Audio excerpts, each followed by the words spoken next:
Greetings, it's Dr. Annette, publishing pusher, the all-the-body place of encouragement, cultural empowerment.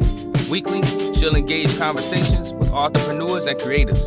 And these insightful interviews are designed to help us build our businesses, respective brands, ourselves, and to hopefully propel us to that next level of greatness. Big boss. So with no time to waste time, it's officially go time. All right, everybody. Again, welcome to Dr. Annette, Publishing Pusher Chat.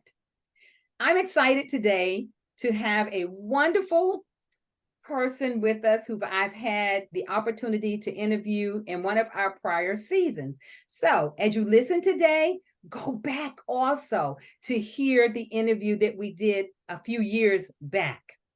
But I want to introduce you to Dr. Victoria Sheffield on today. Hi, Dr. Victoria. Hello there. Hello there. I want to just thank you so much for allowing me to grace your platform. Truly, it's a blessing, and I am honored, excited, and just thrilled to be here. Yes, I'm excited also. So today, I know you have many books out there. So Dr. Sheffield has, as they say, a plethora of books and topics on Amazon and other platforms. She's going to talk to you about one particular book today and maybe even have the opportunity to share about some others. But a few of the books that I know that she has out is Breakthrough Prayer Book, Write Down the Vision. One talks about being wounded. And I believe today we're going to talk about Nell Jackson Designs, if I'm not mistaken. Dr. Victoria, I've been following you for quite a while, so I've had the opportunity to see a lot of your ministry, business, although business is ministry and ministry can be business. So we don't want to separate these things because everything that we do it as unto the Lord. And so today I want Victoria, as we're talking, Dr. Victoria, to even share with us, not just about her book, but about her life, about how she's moving and shaking as an entrepreneur, doing her entrepreneurial aspects as she's moving forward, and all in the kingdom. See, I said we can't separate this. So it's all inclusive. So today, y'all, whatever come forward is what it's going to be, okay? We're not packaging this any particular way. And we're just having a chat. As friends get together and they chat, that's what we are doing today. So y'all, if I give a little hiccup in here, y'all just go right on by it and listen to everything that's being said. But Dr. Victoria Sheffield, I want to give you the opportunity, because I don't want to read your bio. I want you to tell us who you are before we start talking about your book. Well, I tell you, I wear many, many, many hats. I'm a mother of 6. My husband and I are blessed to say that we have 5 girls and a son. In 2009, I became a licensed ordained minister. Now, in 2007, I started writing my very first book, which is a preschool curriculum for children that are entering into kindergarten. And I tell you, that was the blessed start of, as you have stated, many publications. Most of my publications are Christian-related publications. I've done a lot of books related to business. I've done a lot of books on social media marketing, because if you follow me, you already know I'm very, very, very active on social media. I've done a lot of workshops on social media marketing on and offline. I've done quite a few anthologies, which were such a blessing to me to be honored to have the opportunity to write them with other authors. As you mentioned, the Breakthrough Prayer Book, that was one of the anthologies that I did with other authors. And it's been an interesting ride. I've gotten to the point where I don't even count how many publications I've done anymore. I know it's at least over 20. Some of them are on Amazon. I tell a lot of people much of what I've done is not on Amazon for whatever reason, but writing is something that I do every single day. I write from my heart. I write from my spirit. You know, as the Lord gives it to me, that's when I release it into the atmosphere. You know, I wait until I hear his voice. I journal. I have learned to journal a lot. Journaling was something I never did in the past, but I learned that if I am to be a Christian author, that it's very important to not only spend time with the Lord, but as he gives it to me, to make sure that I have this place where as I'm hearing his voice, where I can write down what he is saying, so that when I present my publications to the people, and as they are reading it, they are actually hearing from the Lord. So if you've read any of my books, it's just like you can feel the Lord speaking to you through my publications. And that is what I am passionate about most, just being led by him. Whatever he gives me, that's what I want people to receive through my writings. And about 2 years ago, some may know, my mother passed away. She was a 40-year entrepreneur, a fashion designer. She was a pastor. She was an elder. She was a grant writer. She was just so many different things in terms of how many hats that she wore. She had her own nonprofit organization, Divine Women of God Ministries. I'm just blessed and honored to have had her. I tell people, it doesn't get any better than that. She was my shero. She was my first business coach. And I thought about it after she passed away. I said, you know, it would be a shame for me to have written so many different things, to have accomplished so many different things in my life in terms of writing, but not share in her legacy through my writing, you know? So I wrote her book in about 3 days. And it was painful, though. It was one of the most painful things I've ever done in my life. So I tell people that want to publish from a place of, it could be trauma. It could be a traumatic childhood. It could have been a divorce, you know, regardless of what the trauma is. It's not going to be an easy ride, you know, to write about something that happened that hurt, you know, came from a hurtful place. But if it's something that's going to help the people in the future, then it's a must do. So I didn't second guess it. I didn't have to question if it was something that I should do.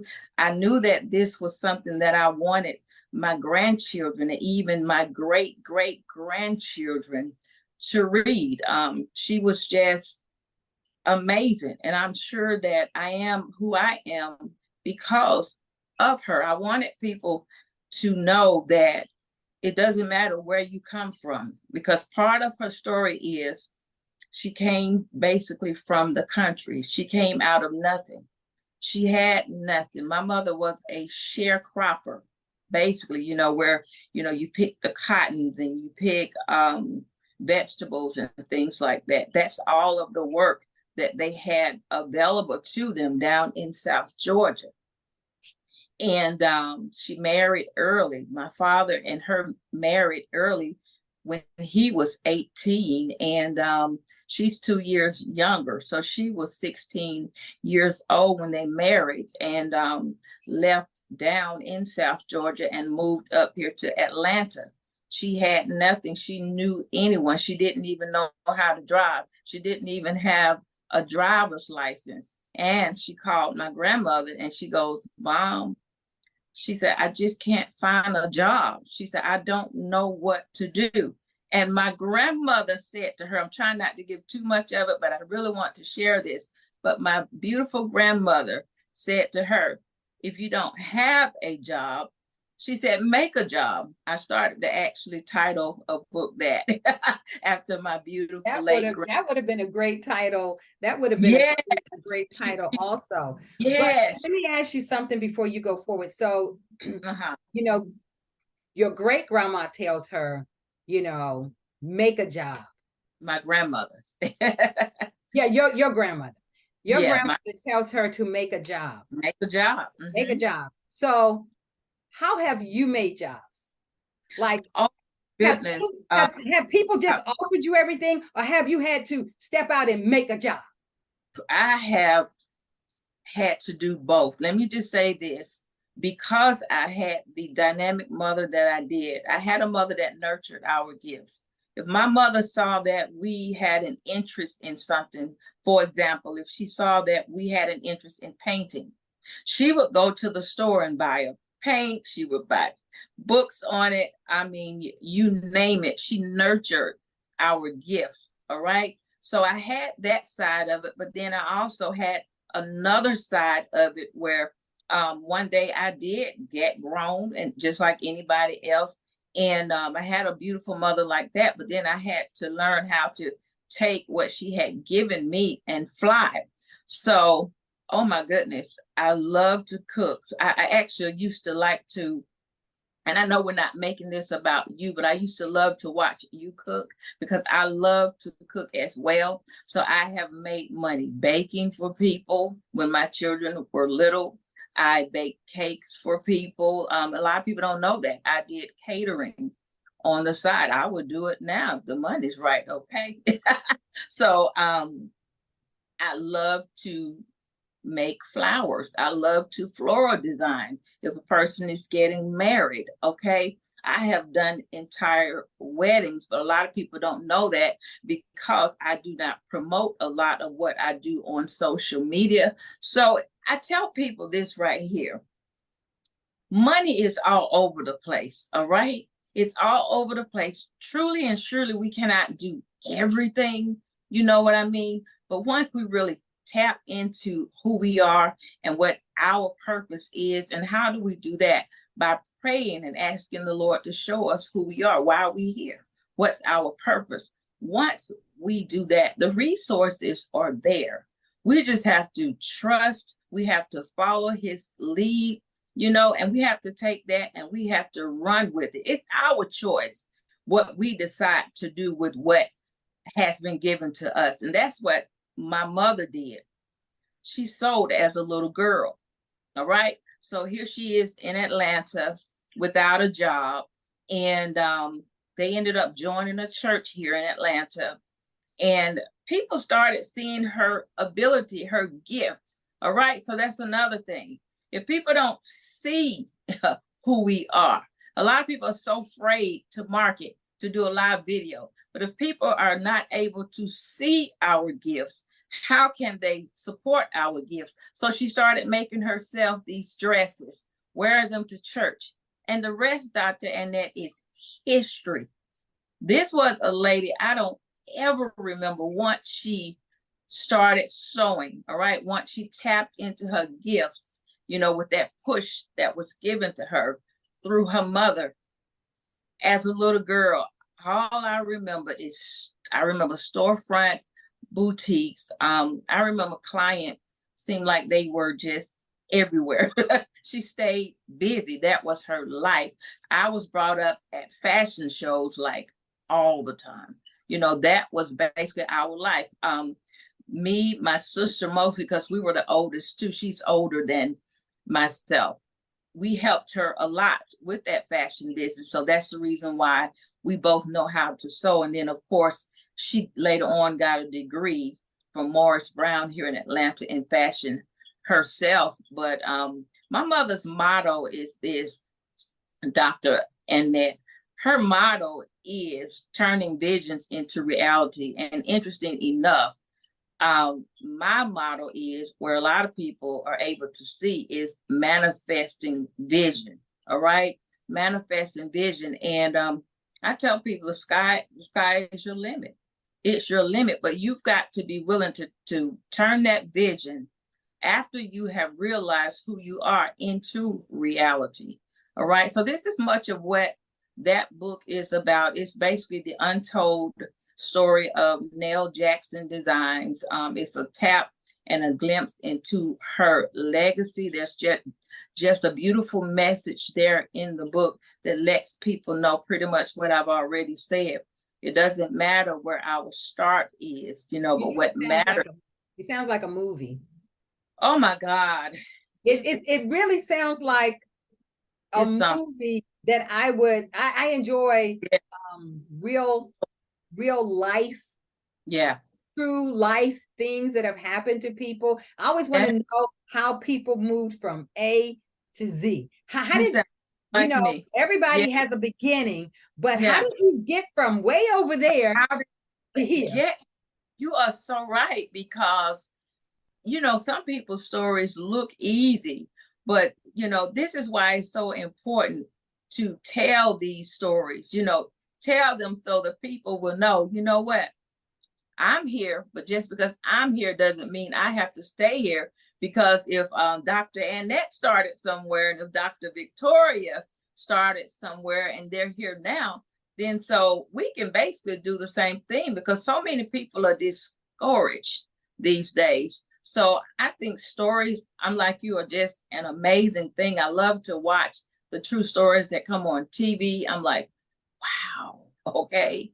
So empowered and so inspired by people's stories. So that's it in a nutshell. She started out with nothing, but she ended up with a celebrity fashion designer status, which is a blessing to me, because many days I could look on television and say, my mother made this, my mother made that. A lot of people didn't know it. We didn't just, tell everybody that was the case, because we're basically humble people. Both my parents from the country, we're not really like that.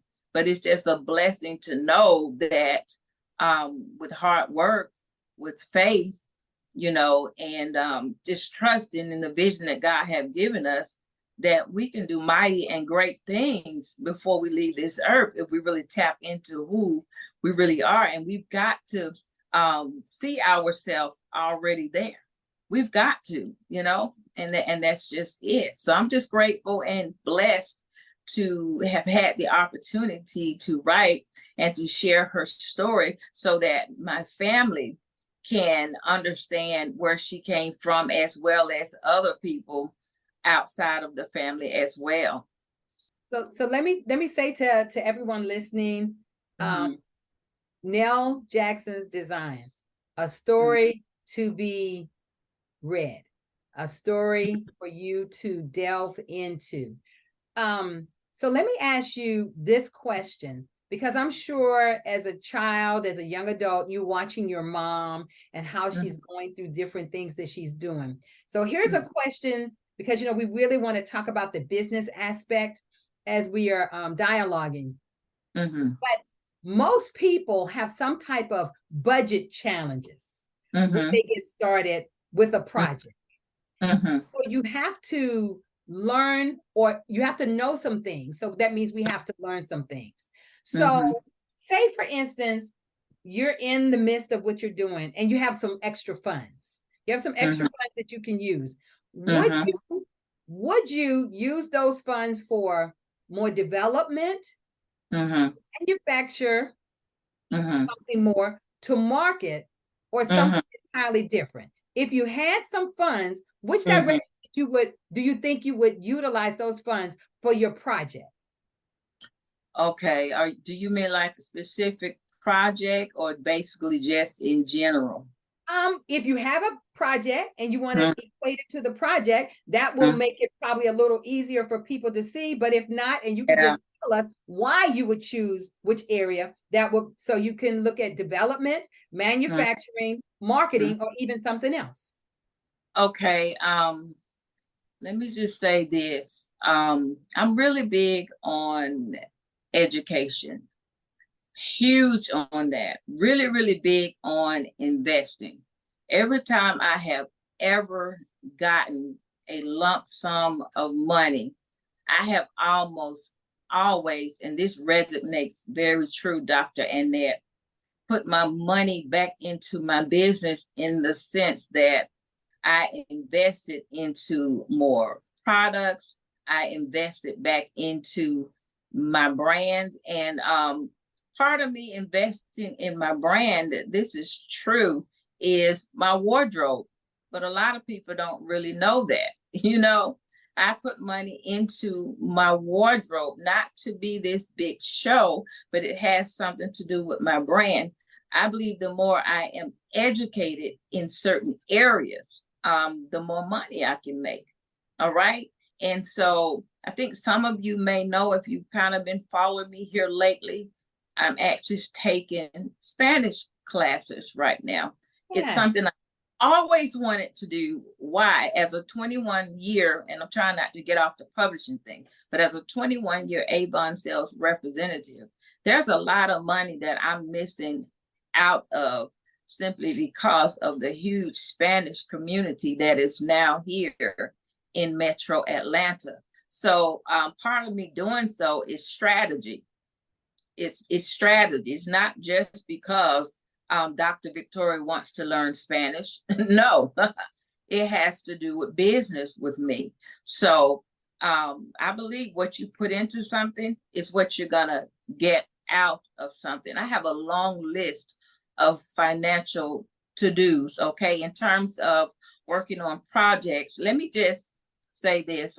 Some of you may know, if you're watching, that I am doing a conference. So there's quite a few things I would like to do with this conference. I would like to put more money into marketing. I want to put a little bit more money this time into decoration for the conference. That's been something that in the past that has been on a very low budget, the decorating end of it. But this time, because of some things that I want to do in the future, part of my strategy is I need to decorate that conference a little bit more. Let me just say this real quick, because I want to tap into something that my mother used to do more. She was also an interior decorator. I also would like to be a home stager, all right? And it all coincides with fashion and design. It all coincides, because somebody may say, oh my gosh, she's all over the place. Well, no, it really coincides with one another. And it's just a part of me carrying on her legacy. So I'm a strategy-based person. If you watch me, it's not a show at all. It's strategy, strategy, strategy. She's working on strategy. And I'm one of those people, I have never been the type to waste any money. All right. I have, Dr. Annette, 3 different bank accounts. One of my bank accounts, and these are different banks, is solely for this type of thing that we're talking about right now. Okay. So I have one of my banks is strictly for conference and business travel. So in a nutshell, I'm so glad you really brought all of this up, because a lot of people don't think this way. A lot of people don't think this way. This is another reason why at the upcoming conference that I'm having 2 that are really educating the entrepreneurs on finances. Because so many people, yeah. I want to do that. They don't think about any of this stuff that you and I are talking about right now. And so all of it. Do you think that many times when people say they don't have resources, they probably already have resources, they just have not allocated them the right way? The resources are always there. When I say always, I tell those, Dr. Annette, that I coach, Google. All you got to do basically is Google, all right? YouTube offers a lot of free resources for people that don't have the money into their budget to put back into what they're doing. A lot of people want the education, you know, but they don't have the money to go back to school. They don't have the money to take a course. They don't even have the money to pay for one coaching session. You know what I'm saying? But I tell them, find somebody such as yourself and such as myself that is on social media that shares information all the time. We share, if people will really tap into us, we are really giving out free information all the time. We all do a right. lot of master classes for free. We really do. Okay, I tell people it's nothing like actually doing the actual class now, because I don't want people to hear that and get away from, signing up for a class or register for one of our classes or anything like that. But the resources are all over the place. There are a lot of things that take place in the community. For example, when I was first starting out and I really wanted to learn more about business, I knew a lot quite naturally because of my mother, but sometimes I wanted to independently get out alone and just learn. I found out that here, the public libraries, this was pre-COVID, were offering so many free trainings in so many different areas. Matter of fact, they allowed me to start teaching many of these classes and workshops, and they were free to the public.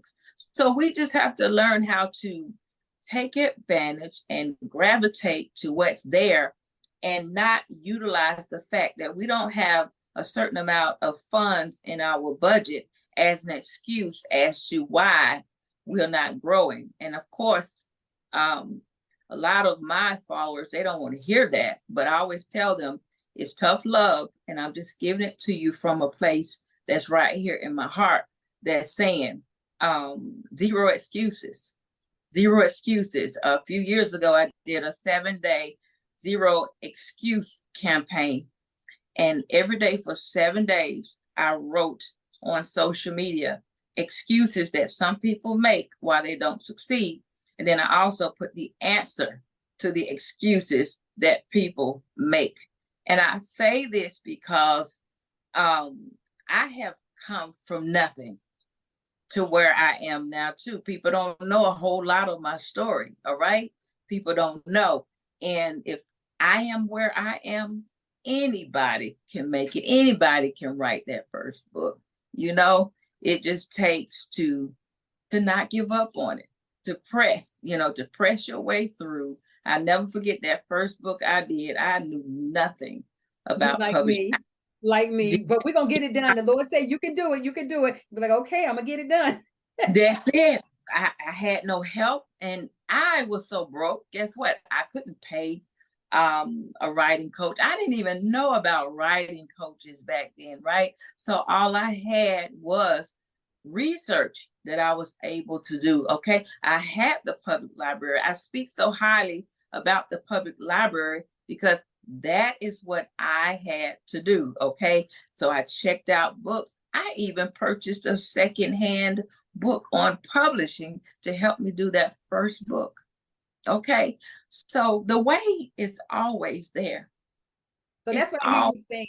If we have a desire to do something, the only person that's going to hold us back is ourselves. If we are willing to research, take the time, to sit down, watch a little less TV, go get you some books from the library, look at less TV, read those books, get your notebook, put your notes down. You will learn so much. But listen, everybody, this is Dr. Annette, Publishing Pusher. So I am pushing. Somebody said, publishing pusher. When I think of pusher, I think of drugs. It's like, no, pusher means you can push people to do anything in any way. I want to push people so that they pull the vision out of their head. Pull the vision out of your mind, because as long as it's in your mind, it's all messed up, all discombobulated. But once you can pull that out, how can you pull it out? You can audio it if you don't want to write it. You can get it in. I'm a notebook girl. So before I ever get to typing anything up, I'm writing it in notebooks. I'm just writing it in. I got so many notebooks that I've written in, but you have to take the time to do the work. It's not just going to happen. Like Dr. Sheffield said, she just had to start going to the library and finding what she wanted. What year did you say your first book was published? 2007. 2007, y'all. 2007. I published my first book in 2006.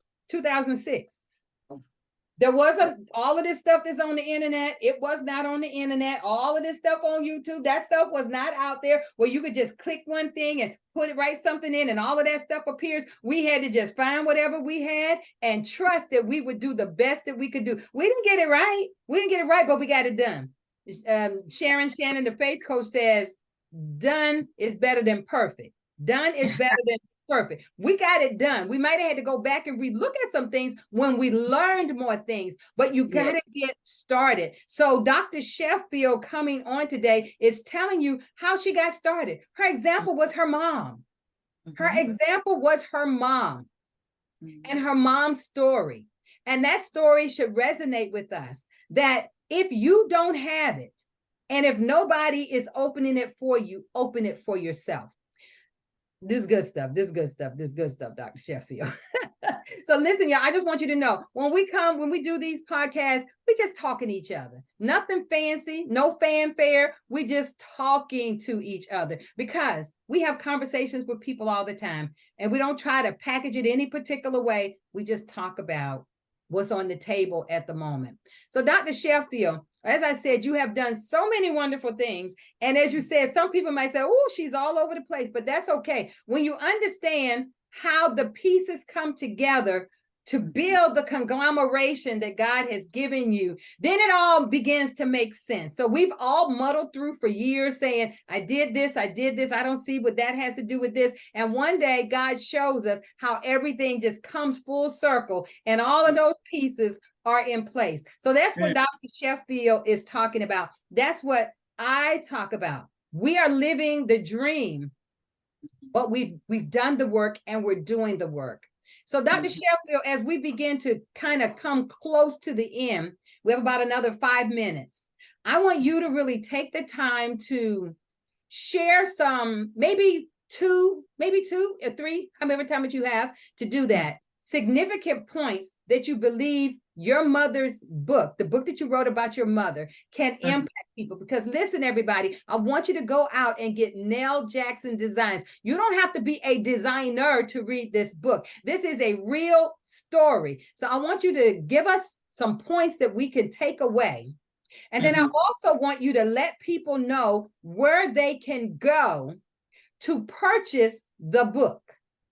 I'm gonna leave you with it. Awesome. Well, first of all, in writing her book as a conclusion or summary, there are some things that I'm not going to share here right now, but I want people to know that her life was not easy. It was not easy. So the journey may not be easy. That's one point. Absolutely. But look at the end. Look at the outcome. Because see, there may be somebody watching today, Dr. Annette. They may be tired. They may even be saying to themselves, you know what? I am tired of working on this vision. Every time I try, or every time I move to the right, something shifts me to the left. I have to keep putting it down and picking it up. And we already talked about the money aspect of it. I always tell people, don't let what you feel you don't have to stop you from succeeding and achieving. All right. The journey for Mom was difficult. Okay. It was very, very hard. It might be difficult. Yes, she had to work with us. Okay. So I'm one of 4 children. All right. Because I had a father that said, oh no, you're deciding to move the business out of the house. Okay. And now you want a storefront. Guess what? You got to take the little bitties with you.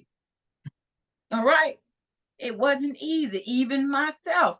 Okay. When I first started my writing journey, I didn't have a car a lot of times. All right. Sometimes I had to walk. Watch this. Sometimes I had to take the kids to the library with me when I did driving. Oh my God. And they were acting crazy. And I was like, oh, be quiet. You know, I'm trying to finish this book, you know, and by the time they would get so loud, I would just have to leave and begin again the next day until they got old enough to start school. So the journey is not going to be easy. Matter of fact, it's going to be hard.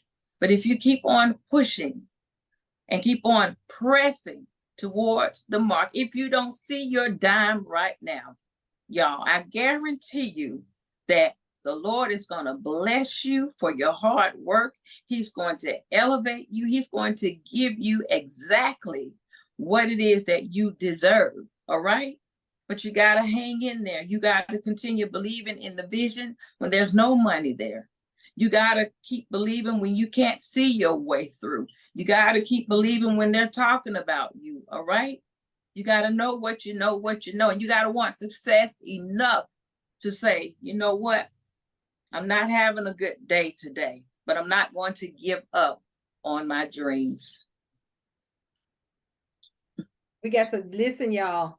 So she said a whole lot of points if y'all really listen, but I'm going to get a fourth point is don't give up on your dream, which means that what you said you were going to do, you need to be intentional about it, stay committed to it, and you will reach your goal. Dr. Sheffield, thank you so much for that. Can you tell everyone where they can find the newest book that you have? Yes, it's on Amazon. They can basically look up my name, Books by Victoria Sheffield, or just type in Nell, Nell, Jackson Designs, The Untold Story on Amazon, or they can find me on social media. I'm Victoria, Dr. Victoria Lockett Sheffield, if they can't find it for whatever reason, and I can send them the information. Oh, y'all, this was good. This was good. I learned some things about Dr. Sheffield more than the last time we interviewed. All right. I want to remind everyone, we interviewed before. So please go back. We have 3 seasons before. This is the 4th season. Go back to some of the older seasons and you will find an interview with Dr. Victoria Sheffield where she talked about another book and things that were going on. So you'll probably also notice that she shifted in many ways and doing a lot more moving and shaking since that interview 3-4 years ago, I believe it was. But again, Dr. Sheffield, thank you so much for being on Dr. Annette's Publishing Pusher podcast. And I appreciate our chat on today. And let's connect again. You are welcome. I'm going to invite you because I know you're going to do another book to come back. See, I want everybody to know I'm going to be talking to book authors, but I'm going to be talking to people because I want to know more than about their book. I want to know about their life, because those of you who are thinking about doing a book, you need to know that it's not just about doing a book, but making your book your business, becoming that entrepreneur, having that entrepreneurial spirit, and keeping everything in the kingdom as a kingdompreneur. So again, thank you so much, Dr. Victoria Sheffield. You're welcome. Thank you so much for having me once again. And I will see or hear or listen, talk, whatever we do next time. Catch you next week, everybody. Bye-bye.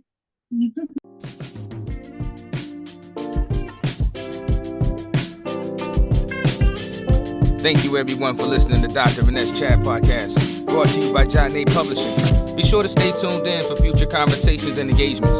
Check out the website, JohnNatePublishing.org, and subscribe to this show on your preferred podcast app. Shout out to Donnie 5 for the production. Be blessed and be a blessing. Peace.